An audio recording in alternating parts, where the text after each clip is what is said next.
रावण ने लक्ष्मण को मरते वक्त जो बातें बताईं, वे रामायण के महत्वपूर्ण और शिक्षाप्रद अंशों में से एक हैं। ये दृश्य हमें जीवन के गहरे सत्य और मूल्यों की सीख देता है। युद्ध भूमि में रावण बुरी तरह घायल हो चुका था। उसके जीवन के अंतिम क्षण निकट थे। प्रभु श्री राम ने लक्ष्मण को आदेश दिया कि वे रावण के पास जाएं और उससे जीवन की कुछ महत्वपूर्ण सीखें लें। लक्ष्मण कहते हैं, हे रावण, प्रभु श्री राम ने मुझे आपके पास भेजा है। आपके अंतिम क्षणों में मैं आपसे कुछ महत्वपूर्ण बातें जानना चाहता हूँ, जिससे मैं जीवन में उन्हें अपना सकूं। रावण ने लक्ष्मण को 3 महत्वपूर्ण बातें बताईं। आइए जानते हैं। 1. सही समय का इंतजार करें। रावण ने कहा, मैंने कई बार सही समय का इंतजार नहीं किया और जल्दबाजी में गलत फैसले लिए। सबसे बड़ा उदाहरण है, मैंने माता सीता का हरण किया।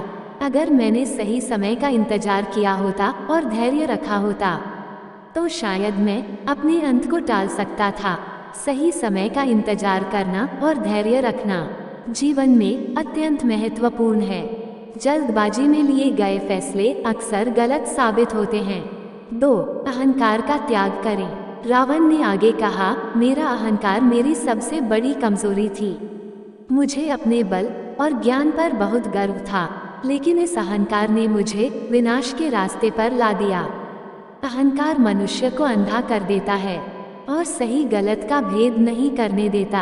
अहंकार का त्याग करना और विनम्रता अपनाना जीवन में सफलता की कुंजी है। अहंकार के कारण व्यक्ति अपने मित्रों और परिवार से दूर हो जाता है। 3. शुभ कार्यों में देरी न करें। रावण ने अंत में कहा, मैंने अपने जीवन में कई शुभ कार्यों को टाला। सोचा कि उन्हें बाद में करूंगा। यही मेरी सबसे बड़ी भूल थी। जीवन में शुभ कार्यों को कभी भी टालना नहीं चाहिए, उन्हें तुरंत करना चाहिए। शुभ कार्यों में देरी नहीं करनी चाहिए। समय रहते अच्छे कार्य करना जीवन को सफल और सुखद बनाता है। इस प्रकार लक्ष्मण ने रावण से जीवन की 3 महत्वपूर्ण सीखें ली। ये दृश्य हमें ये बताता है कि जीवन में सही समय का इंतजार करना, अहंकार का त्याग करना और शुभ कार्यों में देरी न करना कितना महत्वपूर्ण है।